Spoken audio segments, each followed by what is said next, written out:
হরে কৃষ্ণ। জয় গুরু গৌরাঙ্গ, জয় প্রভুপাদ। তো আজকের আলোচ্য বিষয় সনাতন গোস্বামীর প্রতি মহাপ্রভুর কৃপা। তো সনাতন গোস্বামীর সম্বন্ধে বলতে গেলে উনি হচ্ছেন ষড় গোস্বামীর মধ্যে প্রধান। সনাতন গোস্বামী এবং ওনার ভাই রূপ গোস্বামী দুজনই প্রথম থেকেই ভগবানের প্রতি একটা আসক্তি ছিল। তো সনাতন গোস্বামী এবং রূপ গোস্বামী দুজনেই নবাব হোসেন শাহের কর্মে নিযুক্ত ছিলেন। সনাতন গোস্বামী ছিলেন হোসেন শাহের প্রধানমন্ত্রী। তো ওনারা মহাপ্রভুর সঙ্গে যোগাযোগ রাখতেন। সনাতন গোস্বামী মাঝে মাঝে চিঠি লিখতেন মহাপ্রভুকে, যে প্রভু এইভাবে এই মেচ্ছ যবন আমরা তো হয়ে গেছি, আমি হয়ে গেছি, তো কিভাবে আপনার ভক্তি যাজন করব। মহাপ্রভু উত্তরে বলতেন যে না, জায়গার কোনো বিশাল কোনো গুরুত্বপূর্ণ জায়গা যতই খারাপ হোক, তুমি ভক্তি করে যাও, একদিন একদিন ভগবান তোমার কৃপা করবেই। তো যাই হোক, হঠাৎ করে মহাপ্রভু একদিন ওই মালদার একটা জায়গায় এলেন। তো সেইখানেই সনাতন গোস্বামী, রূপ গোস্বামী এবং তাদের ভাইপো জীব গোস্বামীকে সঙ্গে নিয়ে গেলেন। সনাতন গোস্বামী মহাপ্রভুর চরণে সাষ্টাঙ্গ প্রণাম নিবেদন করে মহাপ্রভু সে মহাকৃপা করলেন। সনাতন গোস্বামীকে মন্ত্র দান করলেন, অর্থাৎ কৃপা করলেন। এবং পরবর্তীকালে ওই মহাপ্রভুর বিশেষ কৃপা দয়ার ফলে কি হলো না, রূপ সনাতন তো সঙ্গে সঙ্গেই সেখান থেকে ফিরে এসেই তারা বৃন্দাবন চলে গেলেন, রূপ গোস্বামী তার ভাইপো জীব গোস্বামীকে নিয়ে। কিন্তু সনাতন গোস্বামী কোনো কারণে যেতে পারলেন না। তো পরে অনেক চেষ্টা করে উনি হোসেন শাহের কবল থেকে মুক্ত হলে চলে গেলেন মহাপ্রভুর কাছে ওই বারাণসীতে, এবং সেখানে মহাপ্রভুর চরণে সমর্পণ করলেন। এবং সমর্পণ করেই মহাপ্রভুর উদ্দেশ্যে সনাতন গোস্বামী 3টি প্রশ্ন করেছিলেন। প্রথম প্রশ্ন ছিল যে হে প্রভু, আমার পরিচয় কি। দ্বিতীয় প্রশ্ন ছিল আমার দুঃখ কষ্টের কারণ কি। এবং তৃতীয় প্রশ্ন, কিভাবে এই দুঃখ কষ্টের হাত থেকে নিস্তার লাভ হবে। তো মহাপ্রভু প্রথম প্রশ্নের উত্তরে বললেন যে জীবের স্বরূপ হয় শ্রীকৃষ্ণের নিত্য দাস। তো আমরা হচ্ছে শ্রীকৃষ্ণের নিত্য দাস, শ্রীকৃষ্ণ হচ্ছেন আমাদের নিত্য প্রভু, এই হচ্ছে আমাদের পরিচয়। তো সনাতন গোস্বামী খুবই নিজের পরিচয় জেনে খুবই আনন্দিত হলেন।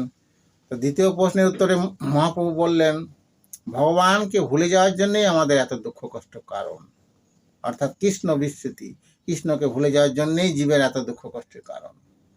তাই আমরা যদি শ্রীকৃষ্ণের সঙ্গে সম্বন্ধ স্থাপন করতে পারি, যুক্ত হতে পারি, তাহলে আমাদের দুঃখ কষ্ট চলে যাবে। আর তৃতীয় প্রশ্ন, কেন এত দুঃখ কষ্টের কারণ, সনাতন গোস্বামী করেছিলেন মহাপ্রভুকে তৃতীয় প্রশ্ন। তো তার উত্তরে মহাপ্রভু বললেন যে আমাদের এই দুঃখ কষ্টের সাথে কীভাবে নিস্তার লাভ হোক। তো মহাপ্রভু বললেন এই দুঃখ কষ্টের হাত থেকে নিস্তার লাভ করতে গেলে আমাদের ভগবানের চরণে সমর্পণ করতে হবে। তো মহাপ্রভু ভেঙে বললেন 3টি তথ্যের কথা বললেন, সম্বন্ধ তথ্য, অভিধেয় তথ্য এবং প্রয়োজন তথ্য।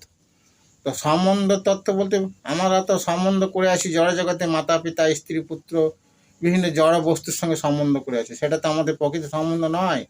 আমাদের ভগবান শ্রীকৃষ্ণই যদি আমাদের পিতা হয়, উনি যদি সকলের মালিক হয়, তার সঙ্গে আমাদের সম্বন্ধ স্থাপন করতে হবে। আর সেই সম্বন্ধ স্থাপন কে করাবেন না, ঘটক হিসেবে গুরু করাবেন ভগবানের সঙ্গে সম্বন্ধ। আর দ্বিতীয় অভিধেয় মানে সংস্কৃত শব্দ, অভিধেয় মানে কর্তব্য কি, কীভাবে আমরা ভগবানকে লাভ করব। তো মহাপ্রভু বললেন সনাতন গোস্বামীকে যে ভগবানের ভক্তির দ্বারাই আমরা ভগবানকে লাভ করতে পারি, তাছাড়া কর্ম, জ্ঞান, যোগ কোনো কিছুই দ্বারা আমরা ভগবানকে লাভ করতে পারবো না। আমরা অনেক প্রয়াস করেছি, সেই সব রাস্তা অবলম্বন করেছি, কিন্তু সেই সব রাস্তা দ্বারা আমরা ভগবানকে লাভ করতে পারিনি। ভগবানকে লাভ করার একমাত্র উপায় হচ্ছে ভগবত ভক্তি।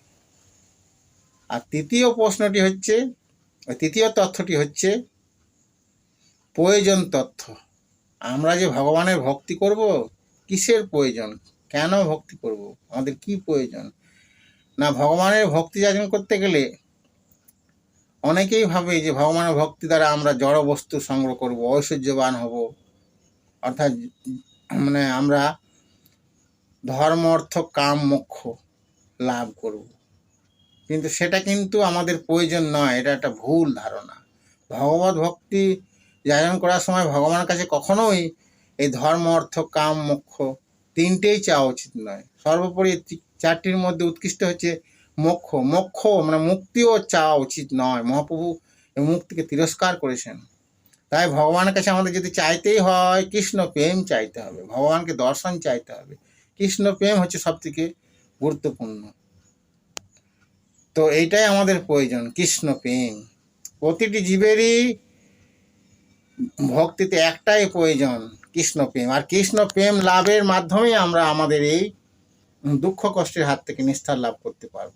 আমাদের এই জন্ম মৃত্যু জরাবিধির হাত থেকে নিস্তার লাভ হবো, অর্থাৎ ভব সাগর হতে উত্তীর্ণ হয়ে ভগবানকে লাভ করে ভগবানের ধাম গোলক বৃন্দাবন ধামে আমরা যেতে পারবো শুধুমাত্র কৃষ্ণ প্রেম লাভের মাধ্যমে। তো প্রতিটি ভক্তেরই ভগবত ভক্তিতে একটাই প্রয়োজন, ভগবানের কাছে যদি প্রার্থনা করতে হয় তো কৃষ্ণ প্রেমের প্রার্থনা করতে হবে।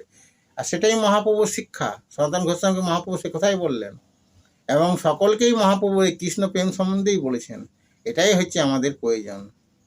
তো এইভাবেই মহাপ্রভু সনাতন গোস্বামীকে কৃপা করেছিলেন এবং ওনার কৃপায়, ওনার দয়ায় সনাতন গোস্বামী পরে বৃন্দাবন ধামে গিয়েছিলেন এবং সেখানেই মহাপ্রভুর আদেশ মতো বৃন্দাবন ধামকে পুনরুদ্ধার করেছিলেন।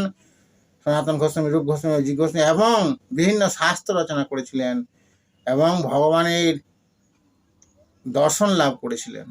এই হচ্ছে আলোচনার মূল ভাবার্থ। হরে কৃষ্ণ, জয় রাধে।